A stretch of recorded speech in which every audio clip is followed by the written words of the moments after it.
It's my honor and privilege to have Megan Day and Liz Weinande today doing our Lunch and Learn presentation. Megan Day, who has her MS, RDN, and LD, has been interested in nutrition since 5th grade. She attended the University of Notre Dame, earning her bachelor's degree in marketing. Afterwards, she was commissioned into the U.S. Army, where she served as a chemical platoon leader and a deputy comptroller. Really? That's really interesting. Upon discharge, she went to work for Procter & Gamble in London, UK, but after several years in marketing, she decided to pursue her passion in nutrition, which led to her earning her Master's of Science in Medical Dietetics at Ohio State. In her spare time, she enjoys cheesy crime dramas, cooking, and Tim Hortons French vanillas. Very nice. Awesome. Liz Weinande is a registered dietitian and licensed dietitian at Ohio State Wexner Medical Center here in Columbus, Ohio. She has nearly 20 years of experience and currently sees patients in the ambulatory setting for weight management, diabetes, heart disease, and kidney stones. She enjoys educating the public on nutrition and has provided nutrition information to over 36 media outlets, both locally and nationally.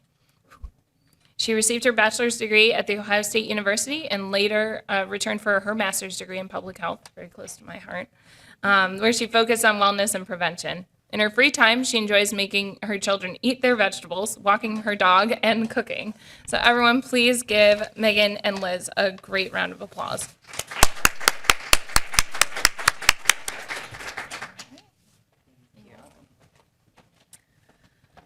All right, well, good afternoon, everyone here, and to everyone out there on the internet. Hello. My name is Megan, and this is my friend and colleague, Liz, and we are here today to talk to you about the perfect diet for you. Can you hear us all okay? Okay. All right, so today what are we going to talk about? Well, we're going to give you a quiz comparing your current lifestyle to what would be considered a healthy lifestyle. And we're going to talk about a perfect diet for you. So in this sense of the word, what we're going to use the word diet today, it's really the pattern of how you eat. It's not a fad diet that eliminates a food group or makes you only eat grapefruit, anything like that. We're going to talk about the perfect diet for you individually. We're going to teach you how to set a goal to get you on track, especially with the New Year's coming. And then we're going to send you off with ideas that you can start today to become healthier.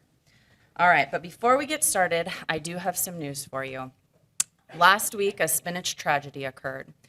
So there were two little spinach leaves who had been best friends since they grew on the stalk together, and they decided to take a walk despite the cold. They're walking around the neighborhood, and one of them accidentally stepped off the curb too early, and along came a crazy driver and ran him down. Well, his friend immediately called 911, and he was taken to the OSU emergency department, and he waited an agonizingly long time until the doctor came out to give him the news. So he told him, "I have good news and I have bad news, Mr. Spinach Leaf. The good news is that your friend is going to be okay. He's going to pull through. The bad news is he's going to be a vegetable for the rest of his life." Yuck, yuck, yuck, yuck, yuck, yuck, yuck. All right. And now, time for your test. All right. Can you guys hear me okay? I think I turned this on. My voice is usually loud enough anyway. Okay. So we have a little test, and I promise this will be painless, but it's going to really drive home a little point. So everybody, you'll have to put maybe your fork down, or if you have one free hand. Everybody start. I want everybody to lift their hand and just keep it up, okay? Painless so far, right? Okay. Now, put your hand down if you smoke. If you do, it's fine, just be honest. Okay, so keep your hands raised if you don't. Put your hand down if you get in at least 150 minutes per week of moderate to vigorous exercise.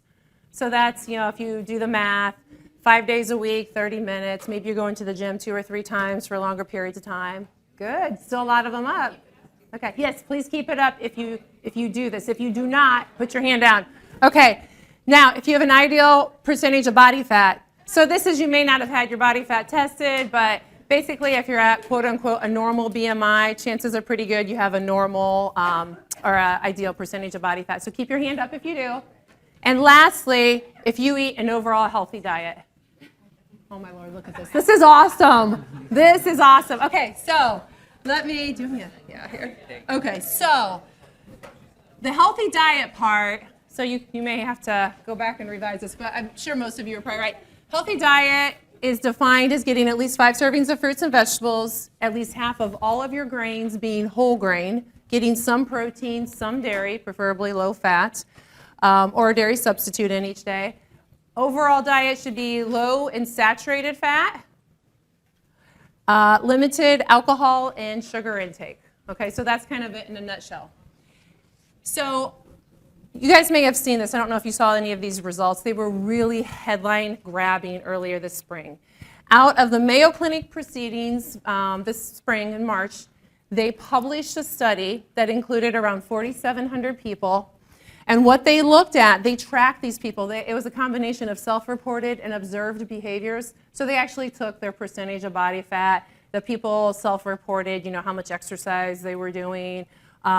They did some food recalls to look at their diet and make sure, they're eating fruits and vegetables, low saturated fat. They just didn't say, are you eating a healthy diet? It wasn't quite as simple as we did here. But they looked at these 4 basic behavioral characteristics of smoking, activity, body weight, and healthy diet. Now, how many, how many people in the study do you think met all 4 of those fairly basic behaviors? I'm 25. That's good, Allison. You're optimistic. Well, is that crazy? 2.7%. So of course, this is a little bit under 5,000. Then they extrapolate it, but 2.7% of all of those people actually met those 4 basic behaviors. And what the authors cited in this study saying, wow, we have a lot of work to do. These are 4 basic healthy pillars, so to speak, and we've got not even 10% of all people meeting this. Okay. To be fair, though, many people did reach more than one goal. So 71% did not smoke, which is fabulous. 46% were sufficiently active. Men fared better than women on this one. 38% ate a healthy diet. Women fared better than men on that one. And 10% had a normal body fat percentage. Okay.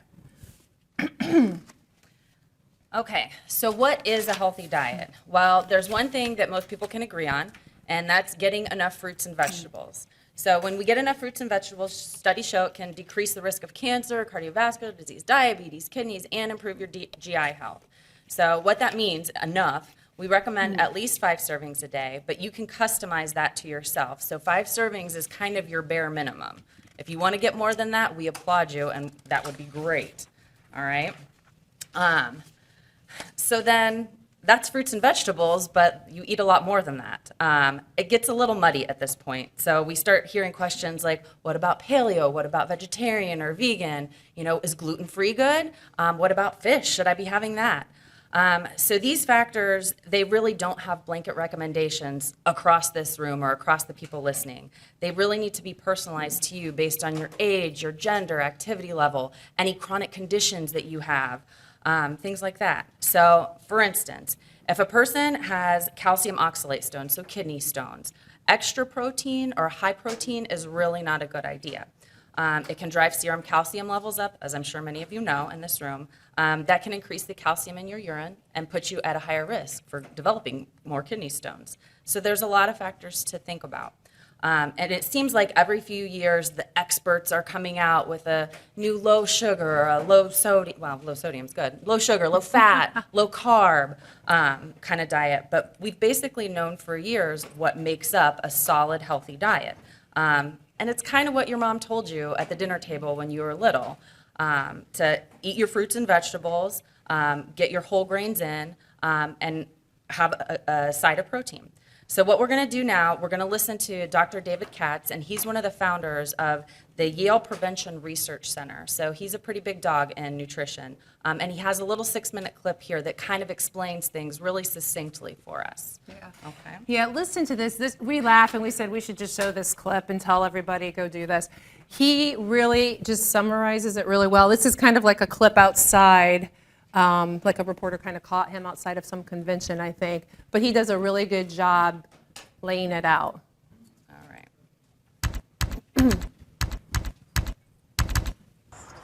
So we often hear this mantra that nutritional advice is constantly changing and that Americans don't know what to eat.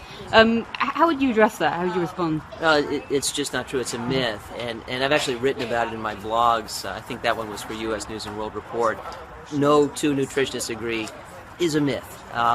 It's actually remarkable how much consensus there is about the fundamentals of healthy eating, and I have proof because I've created an organization called the True Health Initiative that's invited a who's who from all around the world and asked them, do you agree that these are the fundamentals of healthy eating? Diets that emphasize vegetables, fruits, whole grains, beans, lentils, nuts, seeds, water for thirst, all of the food minimally processed.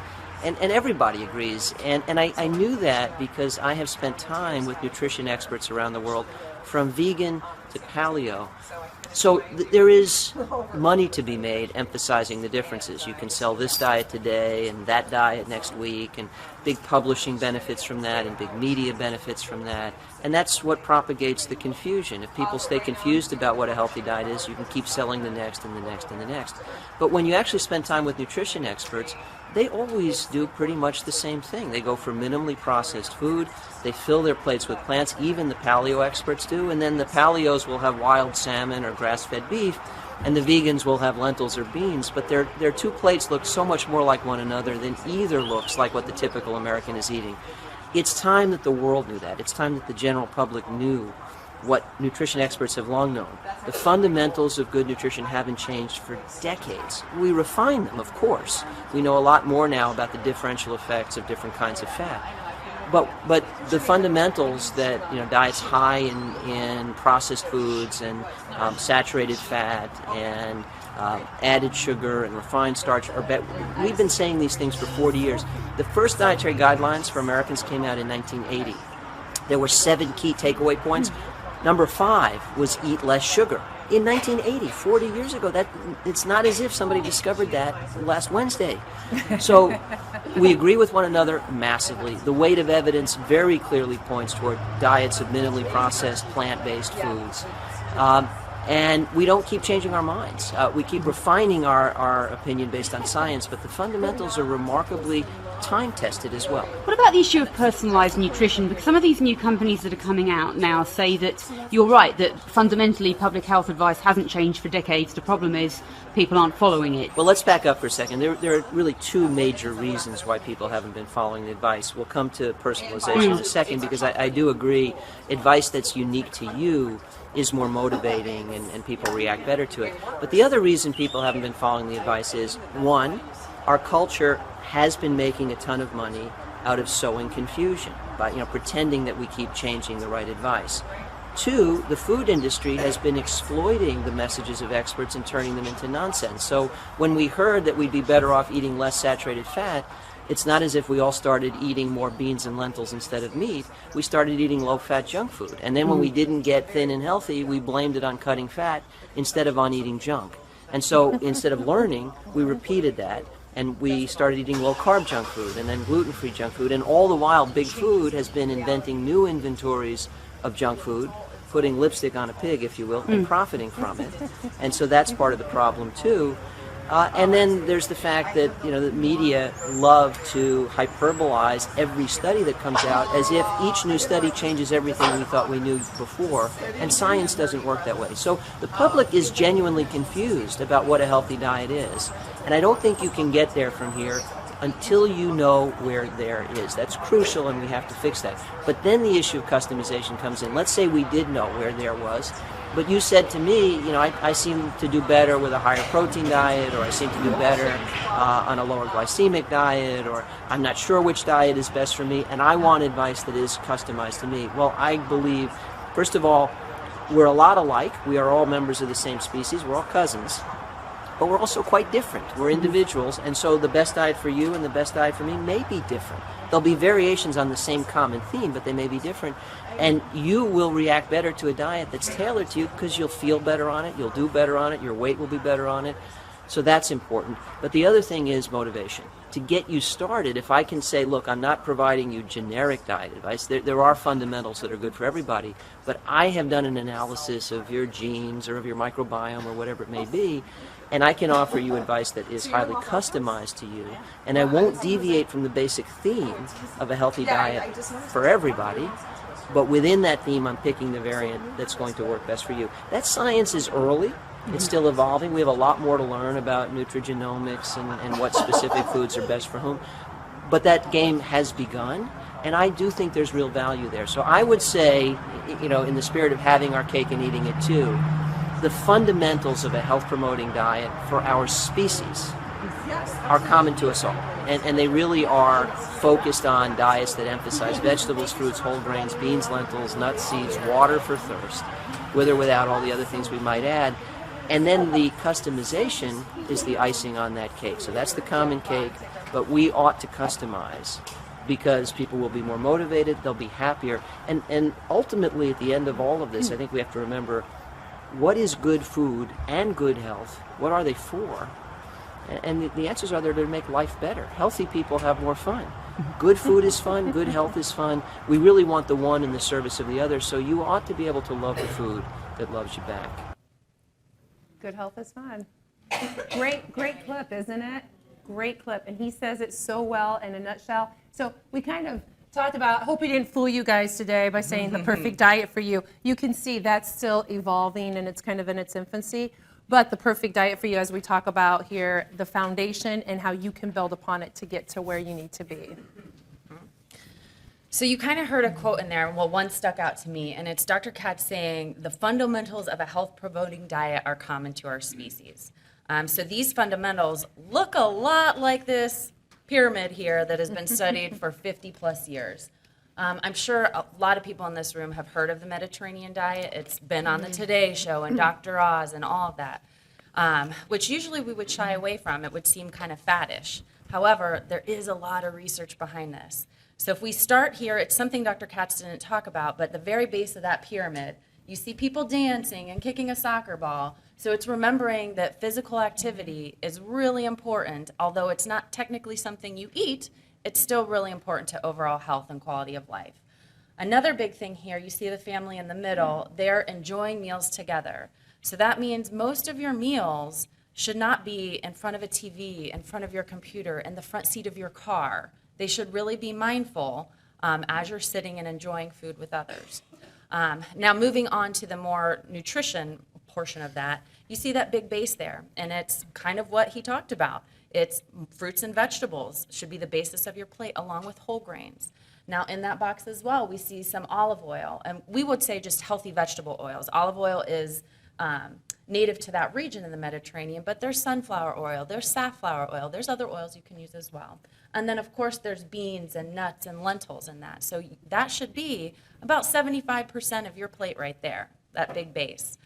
Moving up, we want to choose seafood about twice a week, maybe a little bit more, maybe a little bit less. That's going to be where the personalization kind of starts. And then choosing smaller, more moderate portions of your poultry and your red meat, even your dairy. And then again, taking what he said, that water for thirst instead of a Coke or a Pepsi, or even a low sugar or a low calorie beverage like tea or coffee, and then wine in moderation. Okay, which means 1 glass a day for ladies. All right. Now this slide, it's just basically we put it in there because it's spelling out that pyramid for you in case you want to refer back. Now this slide, it's showing you, however convolutedly, that the Mediterranean diet can work for you at whatever calorie level you need to be at. You know, if you're a 6'2" guy who's training for a marathon, or if you're a 5'0" lady who is not, it can work for you at any level. Now, it does look remarkably similar to the U.S. Dietary Guidelines, so I think we're going to take a little comparison here just to show you how they look side by side. Okay, so let's take a look at that. The U.S. Dietary Guidelines, which are updated every 5 years, they were updated in 2015, will be updated again in 2020. They come out, and as Dr. Katz talked about that, he said some of the first ones back in the 80s talked about reducing sugar in our diet. The guidelines are pretty basic, so this is the synopsis, the summary. Of course, you can get into the detail. But again, tying this back, these guidelines look so similar to Mediterranean diet. I have to laugh because people are saying, oh, Mediterranean diet, is it? Well, like Megan said, that's where so much of the research is. Our U.S. dietary guidelines, Not that much different from Mediterranean, guys. We can look at our own guidelines and follow these. They are so similar. Eat a variety of vegetables from all the subgroups. So dark green, red and orange, the dark leafy greens, beans and legumes, starchy vegetables like potatoes, corn, and peas, all those vegetables. Fruits, especially whole fruits, not fruit juice, not fruit that's been highly processed. Grains, so current guideline is at least half of all of our grains should be whole grain. So 100% whole grain bread or whole wheat bread. Get out there and try the quinoa, brown rice, those that have not been refined. Fat-free and low-fat dairy, including milk, yogurt, cheese, fortified beverages if you don't tolerate cow's milk very well, and a variety of protein foods. So this could really suit a lacto-ovo vegetarian, a meat eater. It can suit a vegan. So all of those, any source of protein that you feel that you like and feel that fits in for your healthy diet. And then, as Megan said too, oils, and especially the plant-based ones. So we especially like safflower, sunflower, and of course olive oil being really good right up there. Okay, so as I said, both of these diets, so to speak, are very similar. They really emphasize the fruits and vegetables, the whole grains, low-fat dairy, limited saturated fat, and we put in there research pending because you guys have probably all heard, the headlines you saw, the Time magazine, butter's back. We're not quite there. As Dr. Katz said, the media jumps on single studies. Coffee's good for you today. 5 years ago, it was horrible. Don't drink it, right? So you got to wait and look at the trends and just let that media present what they want to, and we know, okay, we're just going to take some time to look and see what the research really supports. We know with the fat, though, of course, that the type is probably more important than the total amount. Mediterranean diet, they get about 40% of their calories from fat. You guys, a lot of you are old enough, as I am, to remember back in the 80s and the 90s, didn't matter what you ate as long as it was fat-free or low fat. Like the fat couldn't get low enough. And we know that's probably that does not look to be healthy. We actually need fat for a number of functions. And of course, as Megan pointed out earlier too, alcohol in moderation. Okay, so this is a really nice slide. Megan actually put this together. Look at this. This is on the left-hand side is the standard American diet, SAD, SAD. You guys are probably, a lot of you I know are from nutrition, so you know that already. In the middle, the percentage of total calories in the American diet. And then on the right side, I'll do a little comparison with the Mediterranean. So Mediterranean includes all these things: protein sources, fruits, grains, vegetables. Now, look towards the bottom there above the total. Ultra-processed foods. Mediterranean diet does not include that many ultra-processed foods, if hardly any at all. Look at that. The percentage of total energy intake, almost 60%. And the standard American diet is coming from ultra-processed foods. When we say ultra-processed foods, we mean things that have been taken from their whole form and really altered to where they don't look like anything when they were picked off of the tree or taken from the ground. Potato chips, cookies, cakes, white refined bread products, things like your lunch meats, things that have been ultra processed. It's not a fresh piece of meat, it's been refined, chemicals have been added, lots of salt, all that kind of stuff. So that is really eye-opening when you think about almost 60% of our foods are ultra processed. It's crazy. Okay, we got to spend a minute talking about portions, and I always say, some of you who I've seen before, I have said this many times, or if you've taken my class, if I had one wish as a dietitian, you know what it would be? It would be that our portion sizes would be smaller. This is such a huge issue in our country. So this is a comparison. This is portion distortion from the National Lung, Heart, and Blood Institute, I think it is. You can look it up. You can Google it online. This is probably now it's getting closer to 30 years ago. This came out several years ago, but you can see the difference. We'll go through a few of these slides. This bagels, look at these two bagels. The one on the right is what's standard today, a 5 to 6 inch diameter. I'm not going to name names of places that are here on campus, but you can walk in. Actually, you can walk in our own bistro and see these huge bagels. That's the norm, though, isn't it? These small ones are like, when I was little, we were talking about this, we used to get the frozen Linder's bagels. You guys remember those? That's how big they were. They were 3 inches. You don't find these anymore. You know what you find? You find those or you find minis. Nobody wants to eat a mini, right? Or eat like 4 or 5 of them. This is what's wrong. The research is clear, and let me state this several times. The research is so clear and so definitive. If you are given a larger portion, guess what you'll eat?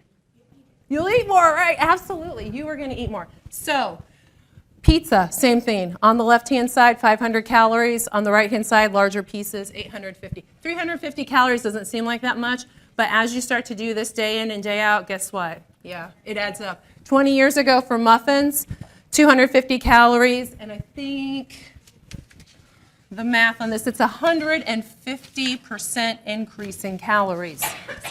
Yeah. Oh, I'm sorry, 140. Yeah, and I think the one on the right actually is, I think that's actually conservative. I see a lot of them that are closer to 400 or 500. Yeah, I'm seeing some of my colleagues say, oh yeah. Here are a couple examples. Example of pot pie. So the one on the left, 325 calories. The one on the right is 520.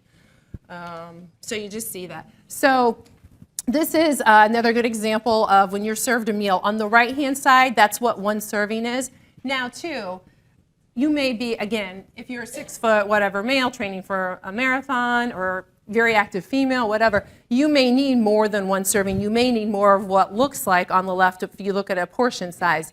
But this really clearly, again, drives home that point of look how much more, the left side, the current one, this is more than twice as many calories, I think, right? 1,200, another 170, yeah. So it's almost twice as much.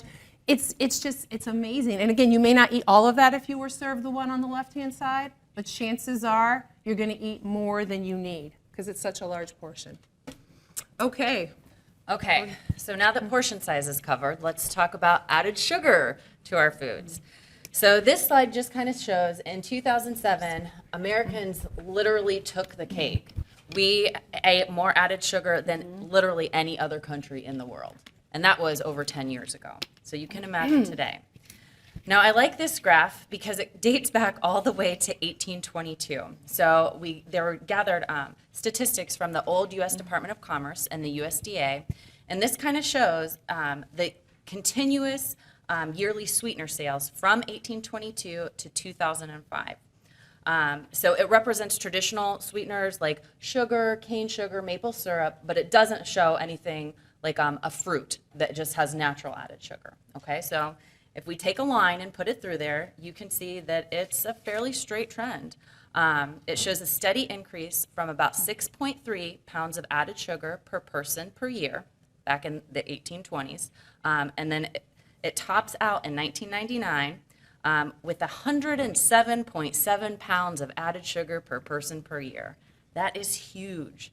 So to put that a little bit more visually, and for rounding purposes, here's about 6 pounds of added sugar per person per year in 1822. So in 1999, it kind of looked like this. Yeah, it just keeps going and going. We're going to be here for a while. So another way to put it, in 1822, every 5 days, someone had the added sugar of the equivalent of a can of Coke in 1822, every 5 days. Today, in America, we have that amount of added sugar every 7 hours.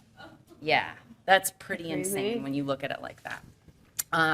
So back to the graph. If we assume that our current daily intake average calories around 2,000 is going to stay the same for the foreseeable future, we can extend this line, and this is a little facetious, but we could see by the year 2606, our diet will be 100% added sugars. So pretty interesting peering into the future. All right, so now that portion sizing and added sugars have combined to sabotage our efforts, what can we do to combat these? All right, so we need to remember those basics of a healthy diet that Dr. Katz talked about, and then we want to take those and customize a plan for each of us individually. So we're going to use that base of fruits, veggies, whole grains, lentils, nuts, and seeds, and then do you guys remember Dr. Katz was saying that a vegan plate and a paleo plate looked way more similar to each other than they do to the typical American plate? Okay, so here are these questions to ask yourself to get your plate to look a little bit more healthy.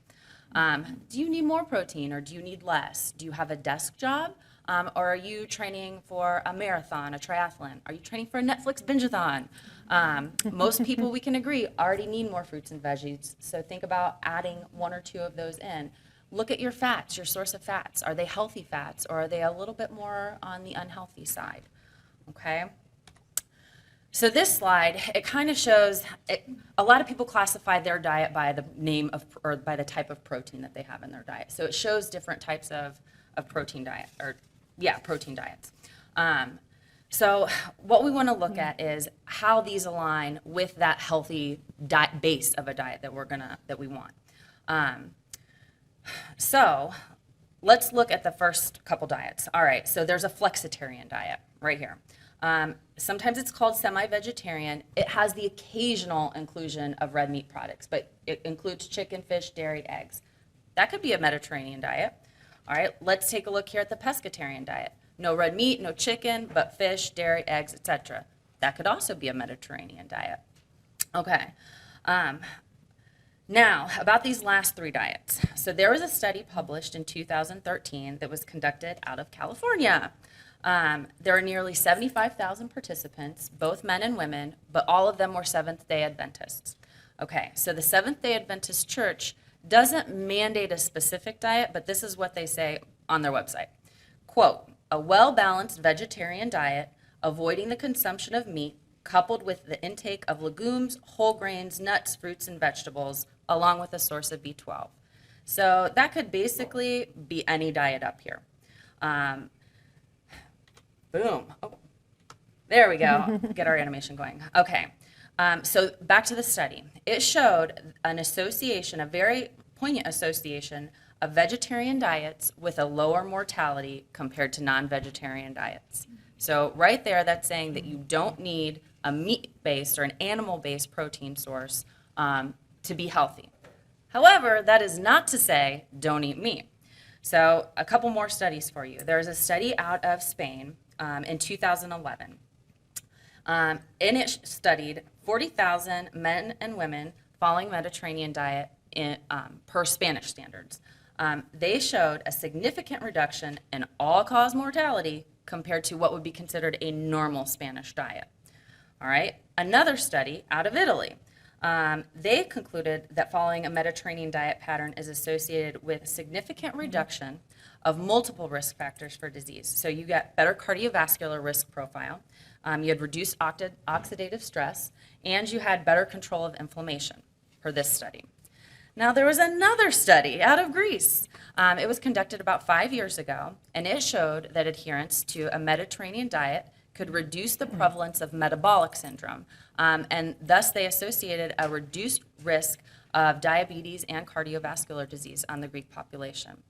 So I share all of these studies with you and get kind of technical there for a moment just to show you there is a wide variety of research with all of these types of diets that basically fall up under that pattern that Dr. Katz was talking about that is a Mediterranean whole foods plant-based diet. All right? All right, so we gave you a bunch of facts and figures and some good evidence-based reasons that we, for what we want you to do. We want to move into now, how can we actually take these studies, all this research, all this information, how can we actually move that in and do real life practice? So how many of you guys have heard of whole foods plant-based diet? Just about everybody here. One thing I want to say right off the bat, I really feel, and to my dismay, I feel like it has become very synonymous with a low-fat, very low-fat vegan diet, which it is not, okay?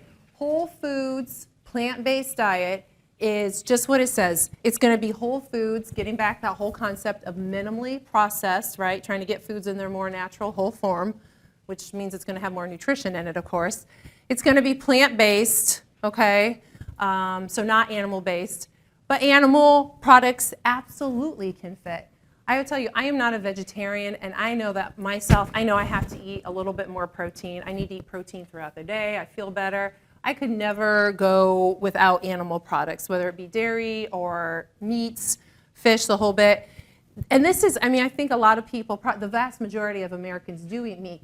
Absolutely, these animal products can fit. We're not telling you to follow a low-fat vegan diet. Whole foods, plant-based, just as it sounds, animal products fit. There are no definitive guidelines on the percentage of animal products that would fit into your diet, but as an estimate, and this is really kind of our, as a department, many of us taking our best educated guesses as we've talked about this, it's probably somewhere around 70 to 80% whole foods, plant-based, and 20 to 30% animal products. Now, if you're eating very different from this, can you finagle those numbers a little bit and still be moving in the right direction? Absolutely. Okay? So what does this look like? Does this look familiar to you at all? Here's a nice plate. This is the My Plates from the government that replaced the food guide pyramid several years ago, right? And this is it in a nutshell. If you can keep this visual in your head, this is the best way to think of it. Half of that plate right there this is mostly non-starchy vegetables, and the USDA My Plate, it's half fruits, half vegetables. But really trying to get more vegetables in down there. Hope nobody in here doesn't, that everybody likes vegetables, right? This is the hard part when you get to people like, oh, I really don't like vegetables. You're like, oh. So vegetables for half of the plate, and then you see the other half is split between some kind of a starch, so that could be starchy vegetable like potato or corn, or preferably a 100% whole grain like brown rice, pasta, whatever, quinoa like we said. So 75% of this plate is whole foods and plant-based.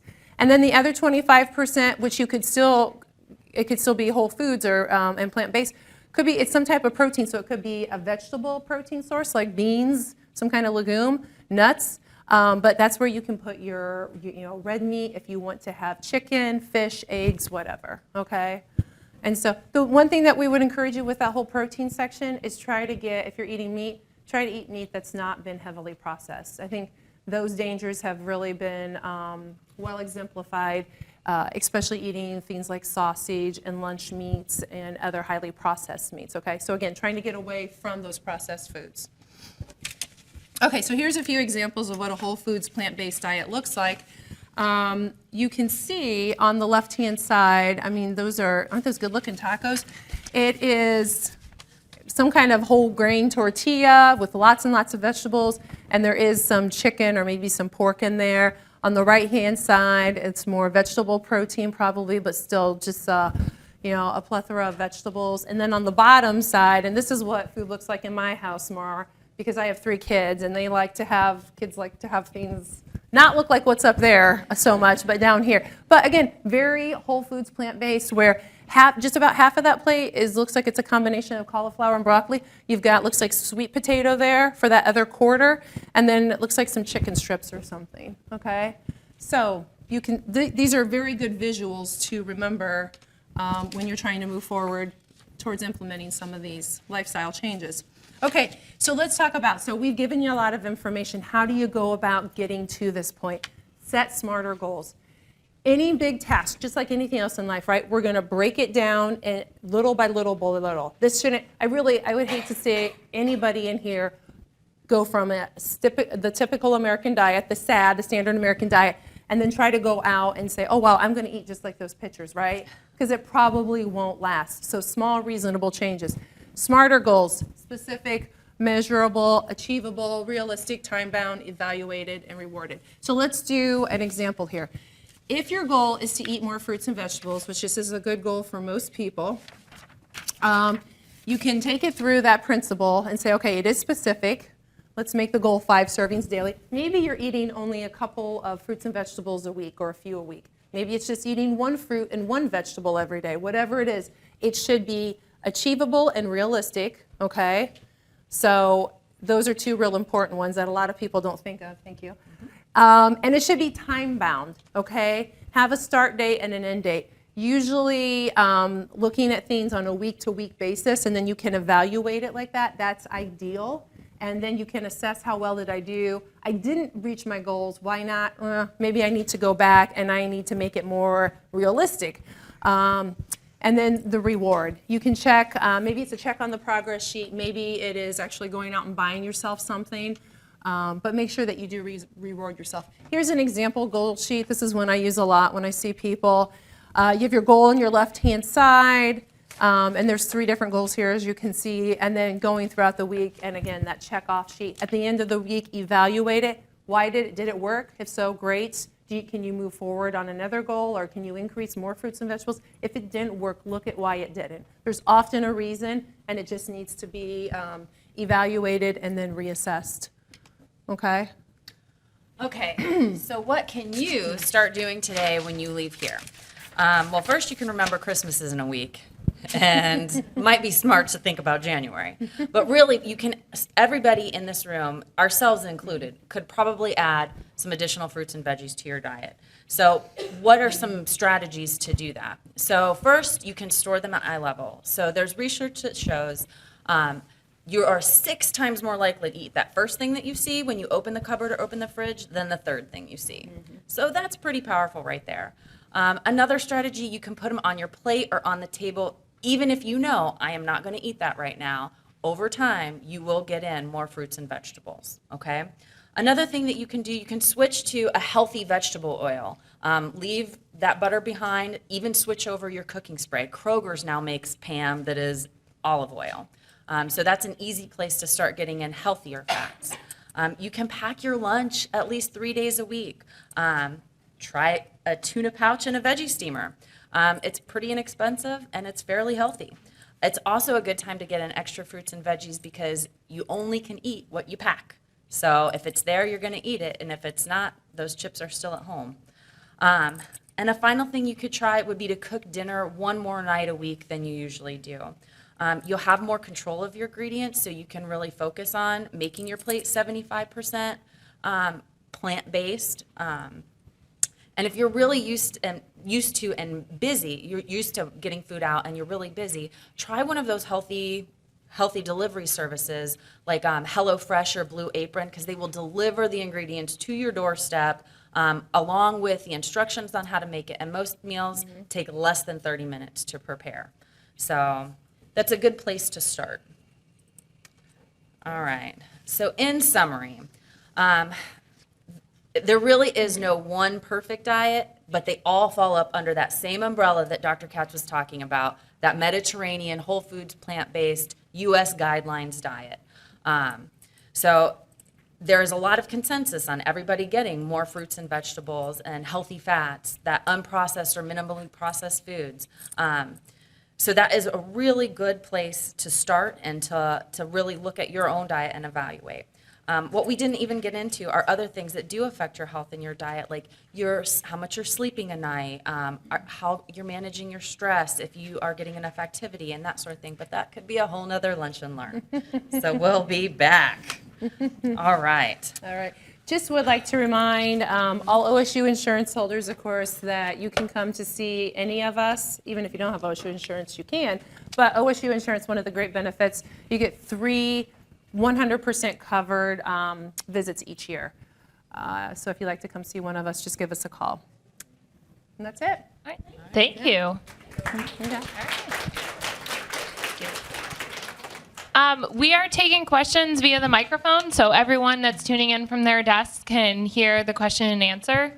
As well, please leave your evaluation forms filled out. You can either leave them on your chair or put them over here on the table. And there's also slide copies. If you're sitting in a seat that doesn't have an evaluation form or slide copies, just feel free to look at your neighbor or somewhere around you and grab those. So do we have questions? Oh.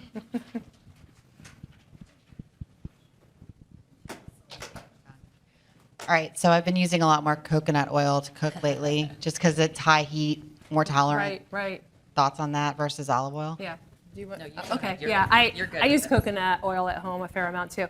And you know, coconut oil is one of those you can, if you go online, which most people have, it's like miracle oil. It will like cure cancer in some webs and sites, and then other ones still say it's a saturated fat, completely avoid.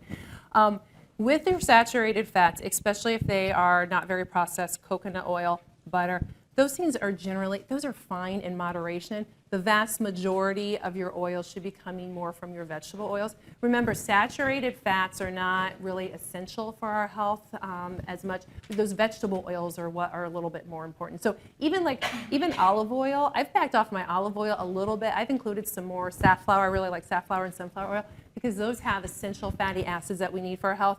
Olive oil has a lot of polyphenols and antioxidants, but it's not going to actually be essential for our overall health. Coconut oil, though, I agree with you, better to cook with it if you're cooking at high temperatures. You heat some of those vegetable oils up at high temperatures, and the molecular structure, especially if it's like deep fried where they're heated over and over again, it actually becomes harmful to our health. So yeah, I say kudos. Any other questions?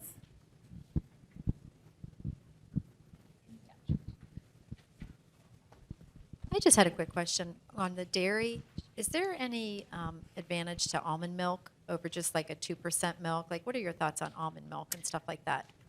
So we actually drink almond milk in my house, but the reason is because the dairy just doesn't sit well. The one thing with almond milk you have to remember is you got to look at the protein in it, because your traditional milk, your cow's milk, will have probably more protein. And some of those almond milks, they go from vanilla, sweetened to unsweetened so you just need to kind of take a look at which one you're choosing and making sure that it's fitting in your calories, and think about your added sugars, where else you might be getting those. So it's a little wishy-washy, but yeah, absolutely include it if the dairy doesn't sit well with you. Yeah. Is that why you're consuming almond milk? Do you like it better than cow's milk, or you just don't tolerate cow's milk?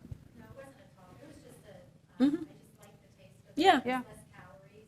And Yeah, I do yeah. the original. I don't do like the different sweet Yeah, ones, but yeah. I just wondered, Then that's Yeah. probably a really good choice for you. Yeah. Yep.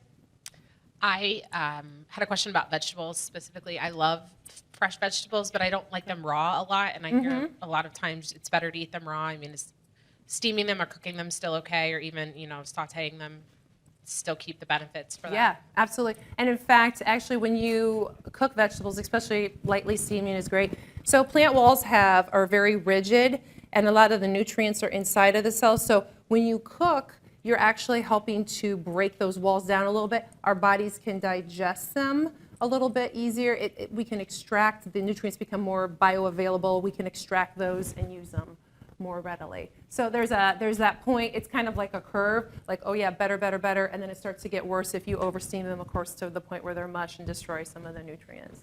It's funny, my mom just asked me that yesterday. I saw her and she says, what's your opinion on raw foods? What percentage of foods in my diet should be raw foods? And I was like, had to go into this long explanation, but yeah. So that's great. So glad you like vegetables so much. All right, any other questions? All right, well, thank you very Thank much you, for guys. coming. Thank you. Yeah.